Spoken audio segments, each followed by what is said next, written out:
प्रार्थना से शुरू करते हैं। ओम सतो मा सत्यमय तमसो मा ज्योतिर्गमय मृत्युर्मा अमृतम ब्रह्म। ओम शांति शांति। जब ये कहते हैं कि असत से सत की ओर, तो असत क्या है?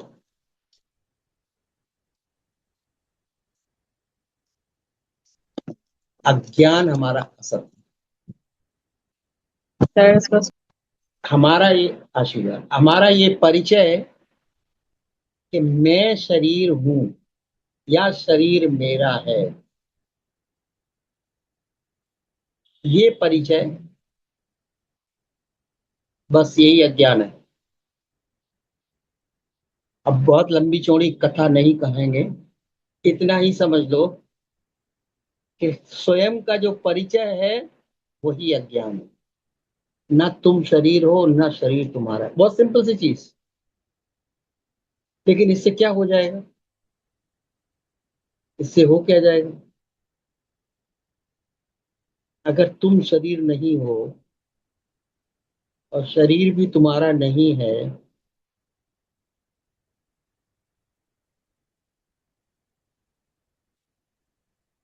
फिर भी चलोगे फिरोगे खाओगे पियोगे कि नहीं?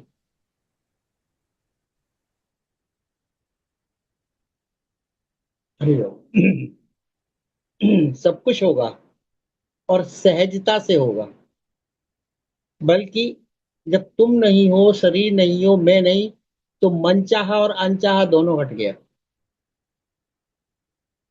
क्योंकि मैं मन नहीं है, मैं देह नहीं है, तो मैं चाह भी नहीं है, क्योंकि चाह भी आती है मैं भाव से आती है।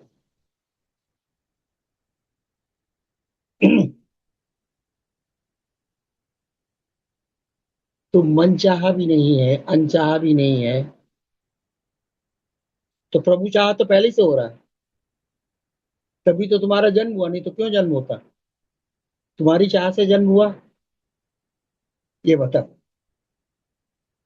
तुम्हारी चाह से जन्म हुआ, तुम्हारी चाह से मृत्यु होगी, तो प्रभु चाह तो पहले से घटित हो रहा है।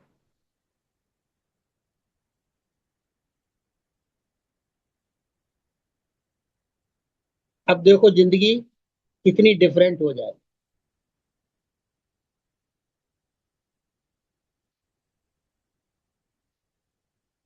मैं मन नहीं, मतलब मैं विचार नहीं, शब्द नहीं, भाषा नहीं।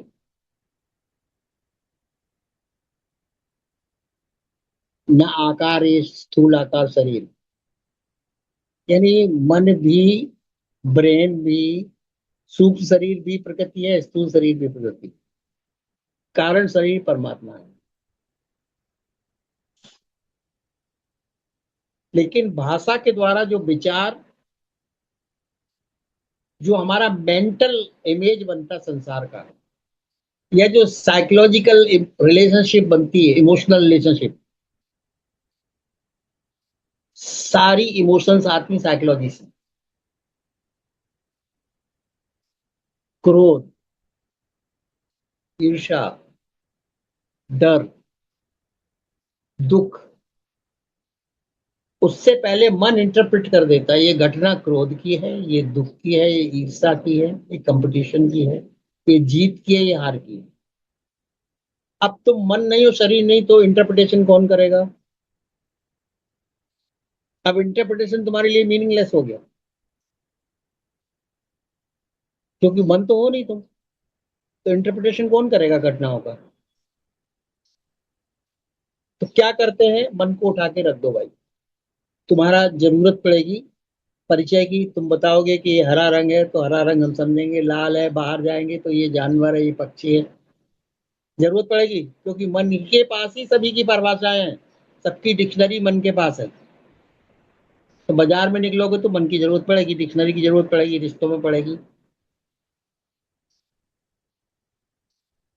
तो परिभाषा के हिसाब से तुम्हें कपड़ा खरीदना है, कि खाने का सामान खरीदना है, कि वेजिटेबल खरीदना है, कितने पैसे लगने हैं, लेके आ गए, काम कर लिया।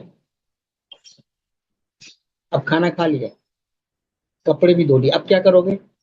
अब मन का क्या उपयोग है? टीवी देखना, मोबाइल चलाना, या खुश होना या दुखी होना या बिजी रहना, कुछ ना कुछ होगा। इसका मतलब तुम मन बन गए, मन चाहा करने लगे।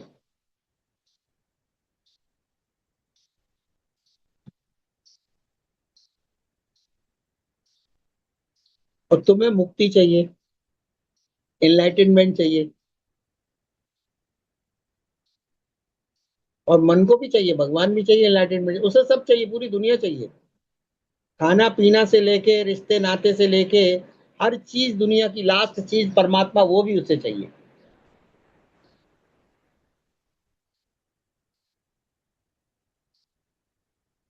मन के लिए परमात्मा ऑब्जेक्ट है, विषय वस्तु है, पाने की चीज है। मंदिर में पाए, कि हिमालय पे पाए, कि कहीं आश्रम में पाए, कहीं ना कहीं पाए। तुमसे बाहर है परमात्मा, तुम्हारे अंदर नहीं है। तुमसे बाहर, पाने की चीज बाहर रहती, तुमसे बाहर है। तीर्थ करो, व्रत करो, पूजा करो, दान करो, उपाय करो, मंत्र जपो, माला जपो, मन को पाना है, परमात्मा को पाना है, शांति को पाना है, मुक्ति को पाना, सब कुछ बाहर है। मन हमेशा डील करता है बाहर की घटनाएं, बाहर की चीजों में, और पाना उसकी भाषा होती। शांति पाना है, तृप्ति पाना है, मुक्ति पाना है, परमात्मा पाना है, स्वर्ग पाना है।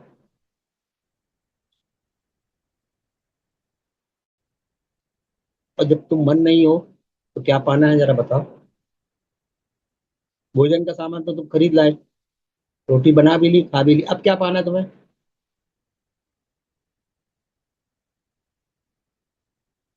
तुम विरोधाभासों में जी रहे हो।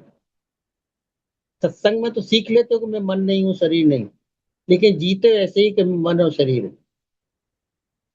उसे छोड़ नहीं पाते। जीने, संसार का तुम्हारा पूरा कंसेप्ट मेंटल और साइकोलॉजिकल है।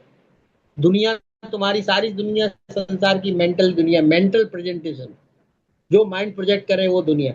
एक दुनिया है फिजिकल बाहर, जो परमात्मा ने क्रिएट की, क्रिएशन। एक दुनिया वो है, तो तुम्हारा माइंड और साइकोलॉजी देखता है, जैसे परसेप्शन के हिसाब से, चाह के हिसाब से। चोरों को सारे नजर आते हैं चोर।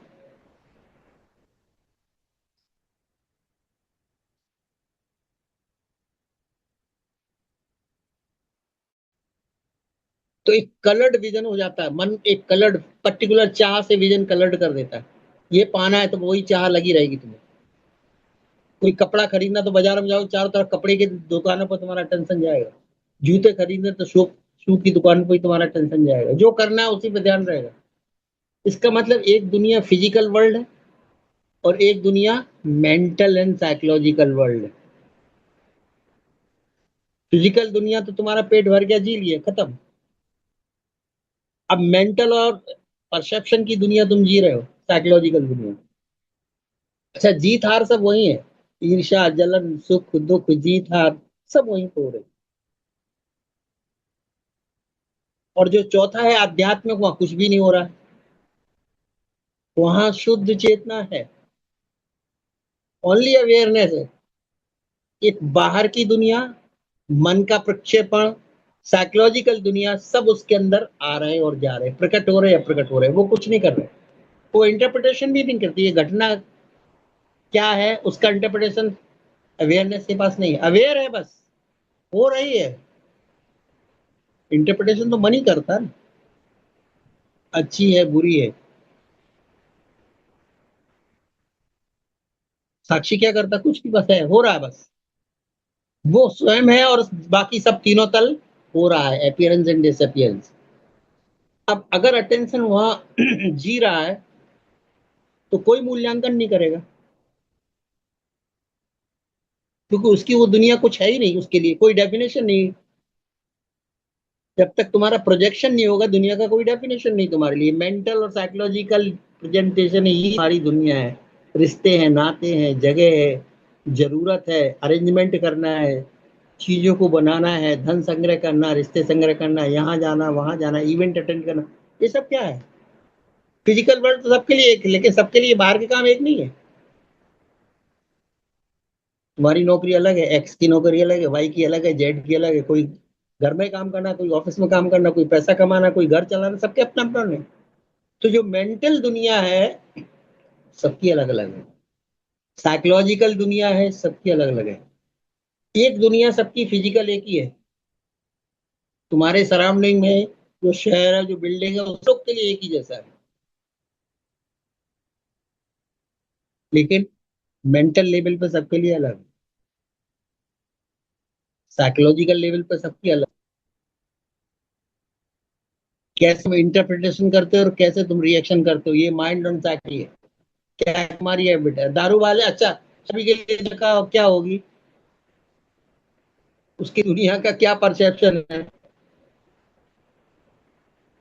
अगर पैसा है तो फिर शाम का टाइम का फिर टाइम नहीं देखेगा कि शराब पीना, वो पहुंच जाएगा पैसे लेके।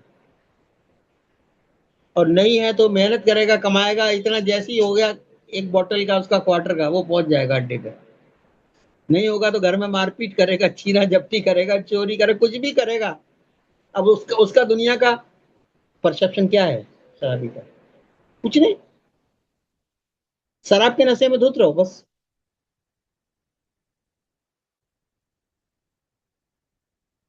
वो समझता है कि दुनिया दुखी है क्योंकि मारा मारी से छीन छान के पैसा लेते, मारा मारी करता है। अब दुख हुआ तो दुख को भूले कैसे, तो शराब पी ली, खत्म। इतनी उसकी दुनिया, यही उसका परसेप्शन। तो एक्चुअली दुनिया तुम्हारा मेंटल और साइकोलॉजिकल प्रोजेक्शन है। चेतना के लेवल पर दुनिया सब एक है और बाहर की दुनिया सब एक है, दोनों लेवल सबके बराबर है, उसमें कोई डिफरेंस नहीं।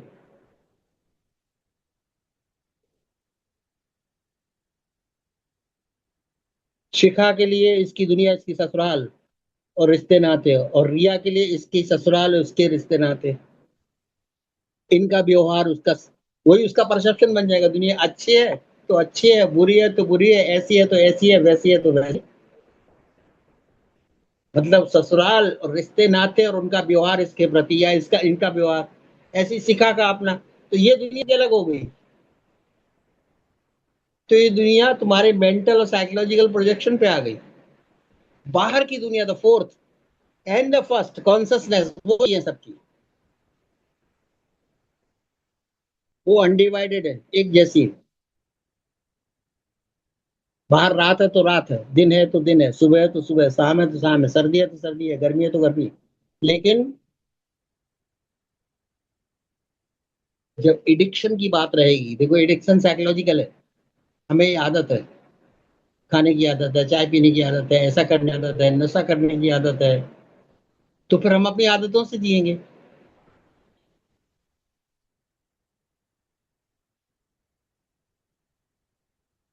तो मुक्ति का मतलब तुम क्या समझती हो? मेंटल एंड साइकोलॉजिकल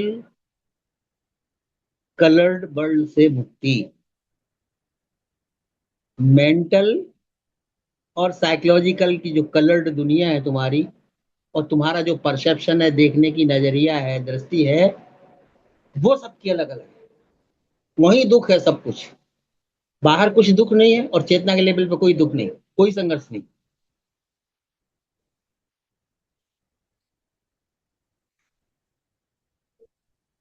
अगर मैंने किसी एक का एग्जाम्पल लिया, भाई तुमने खाना बनाया, तुम्हें मालूम है तीन चार काम हमें घर के करने हैं, कर लिए। जिसे देखना है देख लिया। वैसे तो घर का कभी काम खत्म नहीं होगा, लेकिन जो मेन मेन काम कर लिया कर लिया। अब हम फुर्सत में बैठे हैं। अब रिया बैठी तो कोई कहने वाला नहीं होगा, शिखा बैठेगी तो देवरानी जिठानी कोई ना कोई आ जाएगी, ये फुर्सत में है, इसको काम दे दो जरा।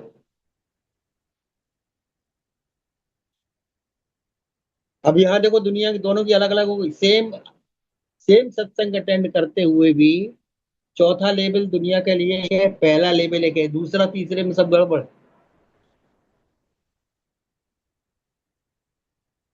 अब दूसरा तीसरे लेवल कैसे सब एक हो सकता है? माँ और मेरा कहो, तो फिर दुनिया एक हो गई, तो झंझट खत्म हो गए। जब मेरा कुछ है नहीं और शरीर भी मैं नहीं हूं, फिर मैं कहीं भी रहूं, एक्स जगह पे के वाई जगह पे जेड जगह पे। न चाह है, न रेजिस्टेंस है, न प्रतिरोध है, न किसी की पकड़ है, न किसी को धकेलना है। न चाह न प्रतिरोध, यानी ना मन चाहा ना अनचाहा, कोई झंझट नहीं, क्योंकि मन है ही नहीं। या मैं नहीं है, मैं नहीं तो चाहेगा कौन? चाहने वाला गया, रजिस्ट करने वाला गया, दुखी होने वाला गया, मालिक चला गया, कर्तापन चला गया, भोक्तापन चला गया और मलकियत चली गई। अब जियो तुम अपना आराम से। अब जीवन है, चिड़िया का भी जीवन ऐसा ही है, कोई मालिक नहीं। पक्षियों का जीवन ऐसा, कोई मालिक नहीं, कोई करता नहीं, कोई वक्ता नहीं, कोई समाज, कोई लोकेशन, उसको कुछ फर्क नहीं पड़ता। अब ससुराल का कोई फर्क नहीं पड़ेगा, अब पोजीशन का कोई फर्क नहीं।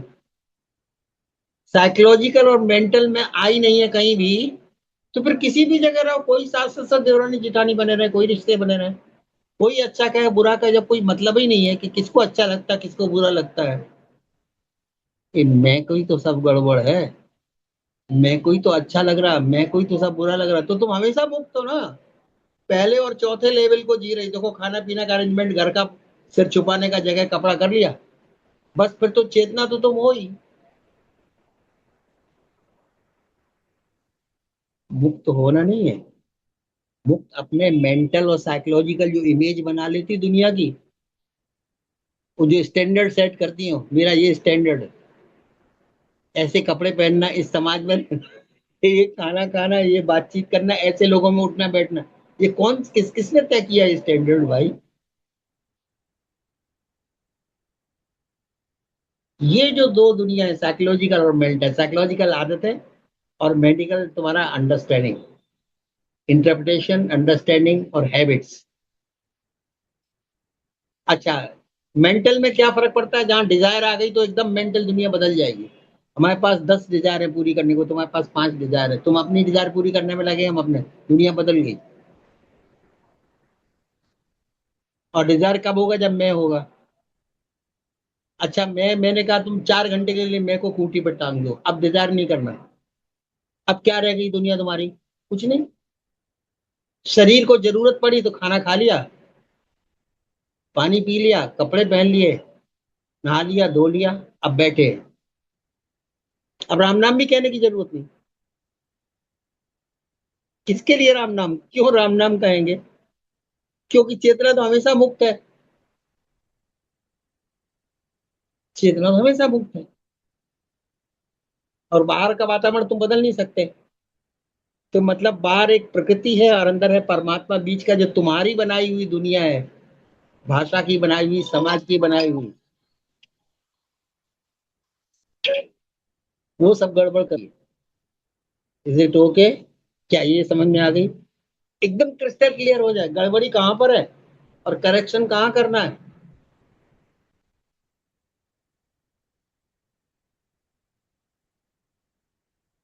तुम्हें इनलाइटेंड होना नहीं, तुम इनलाइटेंड हो क्योंकि चेतना है, परमात्मा तुम्हारे अंदर उतना ही जितना हमारे अंदर है। क्लैरिटी कहाँ नहीं है, कंफ्यूजन कहाँ है? तुम्हें लगता है हमारे बंधन है, परिवार है, बेटोटा है, और पता नहीं उम्र कितनी लंबी हो, कैसे काटेंगे, कैसे उसका कैरियर बना, बस ये जो प्लान तुमने रेडी करके रखा है, तुम भूलेगी कि भगवान की बनाई हुई दुनिया है। हमारे तुम्हारे प्लान छोड़े थोड़े दूर तक चलते हैं, फिर रुकावट आ जाएगी, फिर बाधा आ जाएगी, फिर दुख पैदा हो जाएगा, फिर नया दुख पैदा हो जाएगा, फिर प्लान बदलोगे, फिर दुख पैदा हो जाएगा। ऐसी संघर्ष करते करते एक दिन हम दुनिया से चले जाए। और हमारे पास चॉइस थी, हर दिन को हम जी लेते शांति से, परमात्मा की करामात को देख लेते, बादलों को देख लेते, बरसात को देख लेते, मौसम को देख लेते, और सोच लेते प्रभु और प्रकृति का क्या कॉम्बिनेशन है इस दुनिया में। How beautiful is this world, how real this world is. क्यों लोग भाग रहे हैं? क्यों लोग परेशान हैं? क्यों लोग दुखी हैं? क्यों लोग उदास हैं? क्यों लोग थके हुए हैं? क्यों?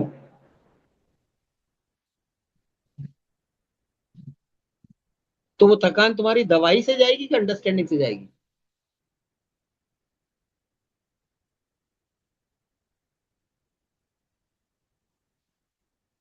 और अगर सत्संग में तुम बैठ गए आके, तो थकान होगी ही नहीं। थकान तो संघर्ष के कारण हो रही है। तो मन के विपरीत हो रहा था तो वहां तुम संघर्ष में जुट गए। मन के विपरीत हो रहा तो कैसे चलेगा? मन चाह हो नहीं रहा, अनचाह है, उसको रजिस्ट करो, संघर्ष करो। और मन चाह पूर्ति होगी, थोड़ी देर रुको, फिर एक नई चाह बना लो। लगे रहो, चाहे तो विरोध करने में या सपोर्ट करने में, संघर्ष करते रहो। और कह दिया सबको कि जीवन तो संघर्ष है। जीवन संघर्ष है। जीवन की जो परिभाषा तुम देना चाहो दे दो, क्योंकि mental level and psychological level तो तुम्हारे है ना। तुम्हें जो पसंद है, कल कुछ और पसंद था जीवन की परिभाषा, आज कुछ और पसंद है, 10 दिन बाद और हर चीज बदल रही है। तीनों फैक्टर इनफैक्ट बदल रहे हैं, प्रकृति मौसम भी बदल रहा है, मेंटल लेवल्स भी बदल रहा है, साइकोलॉजिकल हैबिट्स भी बदल रहे, रिएक्शन। एक नहीं बदल रहा तो सिर्फ चेतन, चौथा तल नहीं बदल रहा है, अवेयरनेस का तल नहीं बदल रहा है। और अवेयरनेस जान रहा है बाहर मौसम बदल रहा है, प्रकृति बदल रही है, दिन रात हो रहे हैं, बारिश हो रही, कभी सन हो रहा है।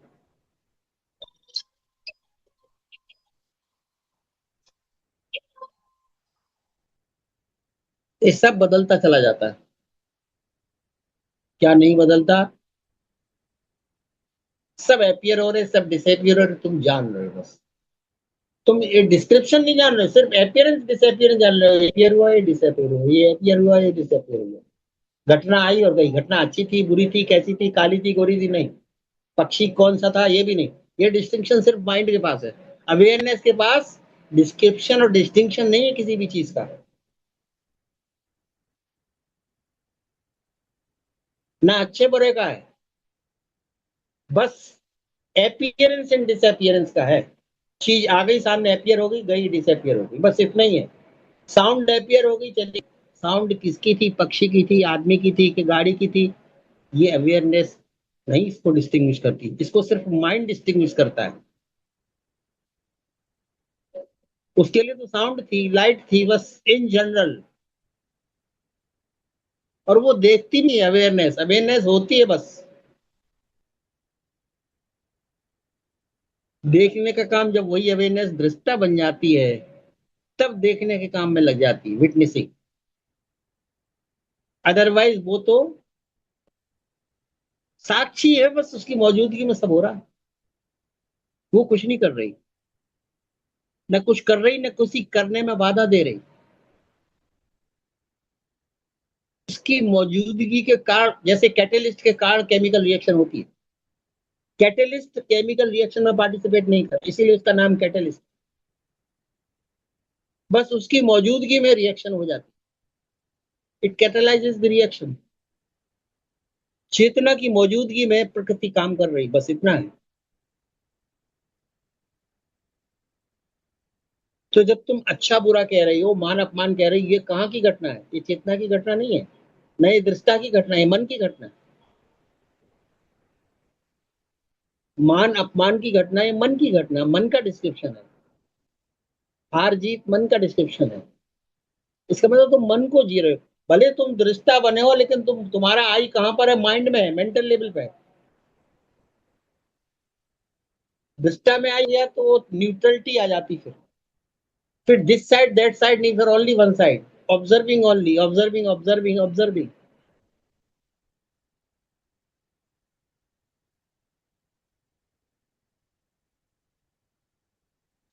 अब तुम्हारा मन एनलाइटनमेंट को भी अपने फील्ड में ऑब्जेक्ट बनाना चाहता है, कैसे बना लेगा? मन खुद उसके लिए ऑब्जेक्ट है। मन अपीयरेंस है, डिसअपियरेंस है, विचार अपीयरेंस है, डिसअपियरेंस है। उसमें चेतना की शक्ति कहाँ से आ जाएगी? नहीं आ सकती ना। और तुम वही चेतना को लाना चाहते हो, भगवान को लाना चाहते हो, मुक्ति को लाना चाहते हो, मोक्ष को लाना चाहते हो, और शांति को भी लाना चाहते हो। मन के सामने तुम सब खड़ा कर देना चाहते हो। तुम असंभव की मांग कर रहे हो। तुम समझ नहीं पा रहे हो। तुम थियोरटिकली इंटेलेक्चुअली समझने की कोशिश करते हो, मेंटली समझने की कोशिश करते हो। तुम तर्क के आधार पर जी रहे हो, सत असत के आधार पर नहीं जी रहे हो, वेरिएबल एंड कांस्टेंट के आधार पर नहीं जी रहे हो। विवेक कहता है that which is constantly constant है, वो सत है। And that which is changing, ever changing, वो वेरिएबल है. So don't touch the variables if you want to be in peace. Go for the constant value, and that is spirituality, awareness. इसलिए attention को बोलता तुम्हें ज्यादा से ज्यादा अगर रहना है, अगर सच्चित आनंद में रहना है, मुक्त होना नहीं है, तुम मुक्त ही हो, वो तो मुक्त ही है सदा. Awareness, it is light of the light, इसलिए इट इज इनलाइटेंड. लेकिन अगर अटेंशन संसार में भागेगा, मन का शरण में जाएगा, मन की एनालिसिस फॉलो करेगा, साइकोलॉजिकल हैबिट फॉलो करेगा, और फिर कहेगा कि हमें मुक्ति चाहिए, हमें पीस चाहिए, तो उसकी तो डिमांड इलीगल है, अनलॉफुल है, स्वार्थी है डिमांड. बिकॉज मन के पास जो दूसरी बुद्धि है संसार में जाने के लिए, वो स्वार्थ बुद्धि है. भले उसके पास इंटेलेक्ट है, बेस्ट लॉजिक है उसके पास, बेस्ट एनालिटिकल पावर उसके पास, बेस्ट लॉजिकल पावर उसके पास, लेकिन वो किसके लिए? बाहर के जगत के लिए. लेकिन जो बाहर के जगत के लिए बेस्ट है, वो अंदर के जगत के लिए वर्स्ट हो जाता. वही वही बाधा बन जाती, वही अटेंशन को वही होल्ड कर लेती है, अटेंशन को अंदर जाने ही नहीं देती. अटेंशन जब तक अंदर नहीं आएगा, तुम्हें फीलिंग ही नहीं आएगी पीस की.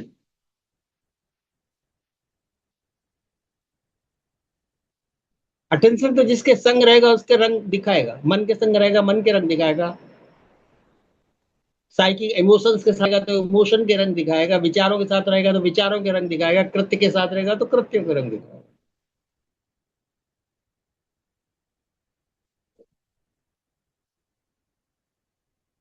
लेकिन पहले क्लियरली समझ लो,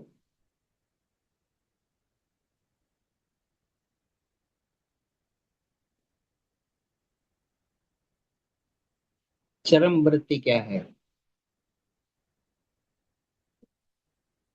अहंकार वृत्ति क्या है. अहंकार जन्मता है इन दोनों से, साइकोलॉजी और माइंड के कंबाइंड.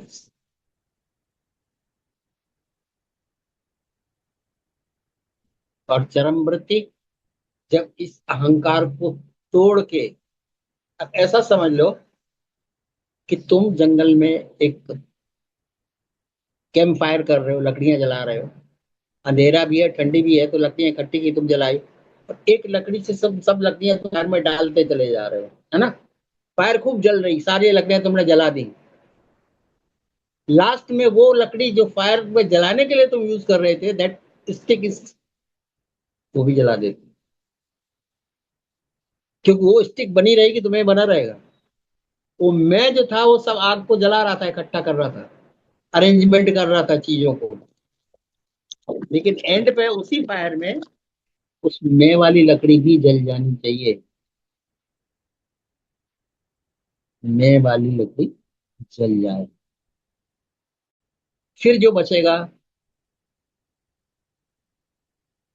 तो उसे न मुक्ति चाहिए, न शांति चाहिए, न बंधन चाहिए, क्योंकि उस शांति मुक्ति सब कुछ वही है. परमात्मा जब तुम्हारे अंदर है तो तुम्हें चाहिए क्यों फिर? तुम्हें ऑब्जेक्ट परमा चाहिए. सब्जेक्टिविटी तो तुम्हारे अंदर, उसे तुम जानते नहीं, पीछे देख ही नहीं रहे, दीवार है पीछे, तुम सिर्फ आगे आगे की तरफ देखते जा रहे हो, संसार की तरफ, आकारों की तरफ. इसलिए तुम आकारों वाले परमात्मा से खुश हो जाते हो, मूर्ति वाले परमात्मा मिले तो खुश हो जाते हो, नमस्ते करने को मिलता है, टेम्पररी शांति भी मिल जाती है, क्योंकि झुकना पड़ता है. निराकार परमात्मा का तुम कंसेप्ट पकड़ में नहीं आता है. कोई भी इंटेलिजेंट आदमी निराकार परमात्मा को कैसे पकड़ेगा? डिस्कशन कर सकता है, आर्गूमेंट कर सकता है, प्रो एंड कॉन्स बता सकता है, डिफाइन कर सकता है वो, लेकिन उसकी डेफिनेशन भी लिमिटेड है. The real definition when you are silent, when you are beyond language, beyond language. जब बुद्ध कहते थे 1 साल के लिए मौन, तो वो वही लकड़ी जल जाती थी, जो लास्ट लकड़ी सब लकड़ियों को जलाती थी, वही लकड़ी जल जाती थी, भस्म हो जाती थी.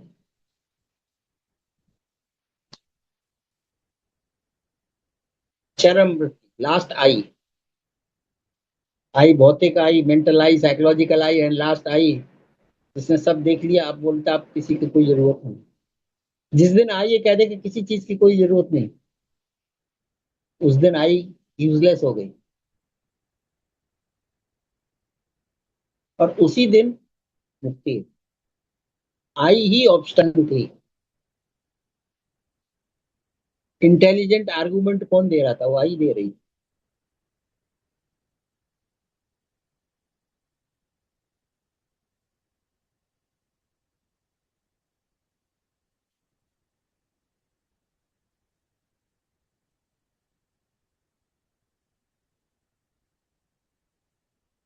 जब जीवन सहज सरल और तरल हो जाए, ना बाधा, ना करने के लिए कुछ, ना हाँ करने के लिए कुछ। जब जीवन फुल फ्लो में चल रहा है, तुम बस उसके साथ बहने लगो। कल मैंने बात कही थी, life is flowing through this body, mind is obstructing its flow, mind is obstructing its flow. Your psychology, your nature, your habits are the obstruction in this flow of life. परमात्मा तो बह रहा है, सागर नदी में भी बह रहा है, आसमान में भी बह रहा है, पक्षियों में भी बह रहा है, पेड़ों में भी बह रहा है, तुम में भी बह रहा है। बट तुम अपनी अकल लगा के उस बहाव को ऑब्स्ट्रक्शन करते हो। ऐसा होना चाहिए, ऐसा नहीं, हमें ये चाहिए, ये नहीं, हमारी ये कंडीशन है, हम अपनी कंडीशन पे जिंदगी जिएंगे। ठीक है, परिवार वाले की कंडीशन से नहीं जियो अपने से, लेकिन तुम परमात्मा के साथ भी वही आर्गुमेंट करने लगते हो। हमें अपनी कंडीशन से जीवन में, कोई परिवार वाला नहीं, तुम अकेली हो, फिर भी तुम अपनी कंडीशन लगा रहे हो। लास्ट चरम वृत्ति वहां है, जब कोई अपोज करने को नहीं है। अपनी सोच को ही तुम अपोज करने, अपनी बिहेवियर को अपोज करते हो, क्योंकि बदल जाता है रोज। जब मैं नहीं रह गया तो तुम्हें लक्षण प्रतीत होने लगते, तुम इतने सहज और सरल हो जाते हो। और वही मैं का भार खत्म हुआ, सहजता आ गई, सरलता आ गई। मैं ही सपोर्ट ढूंढ रहा था, आलम्बन ढूंढ रहा था, सहारा ढूंढ रहा था, कभी शब्दों का, कभी वृत्तियों का, कभी इंसानों का, कभी धन का। अब मैं नहीं रहा तो कौन सहारा ढूंढे? ईश्वर और परमात्मा प्रकृति जीने तो जैसे जिए, नहीं जिएंगे, नहीं जिएंगे, जितना जिएंगे उन्हीं का तो दिया हुआ जीवन, वही तो जीवन है। ये मैं का हट जाना, the sense of I am.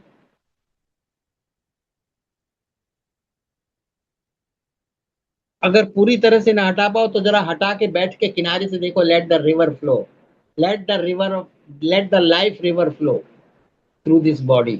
तुम बाहर से होके बस इसे देखो, just noticing without commenting, just observing without. ये नहीं जाता इतनी जल्दी, कोई बात नहीं। वो चरम वृत्ति सबसे लास्ट में जाएगी।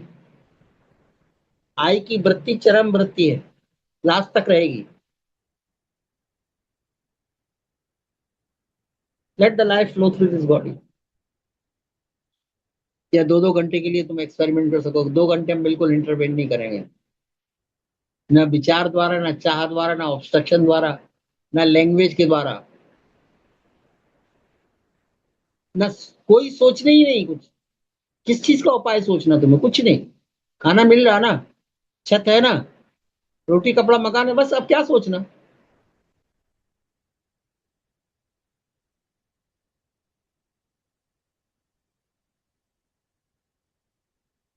क्या फ्यूचर और क्या पास्ट?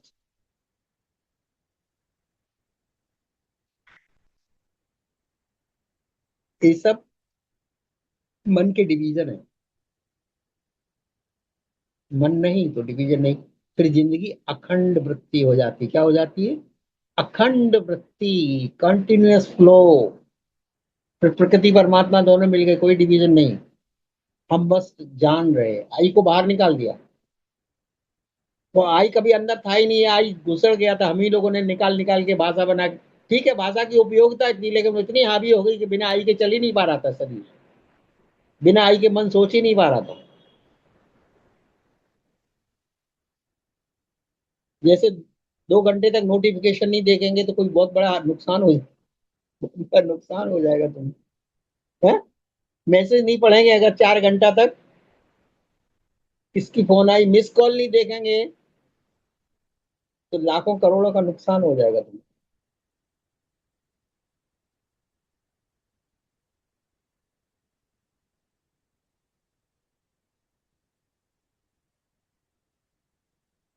मैं रात को सोने भी नहीं देता, याद रखो।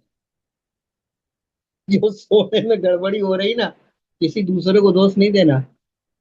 ये मैं रिस्पॉन्सिबल है तुम्हारी नींद को डिस्टर्ब करने के लिए। मैं उठा देता है और मोबाइल हाथ में पकड़ा देता है, फिर वो ब्लू लाइट तुम्हारे एक दफा अंदर गई तो स्लीप हार्मोन गया। फिर अनुरीता भजन गाए जाए और कुछ नहीं हो सकता, नींद नहीं आएगी।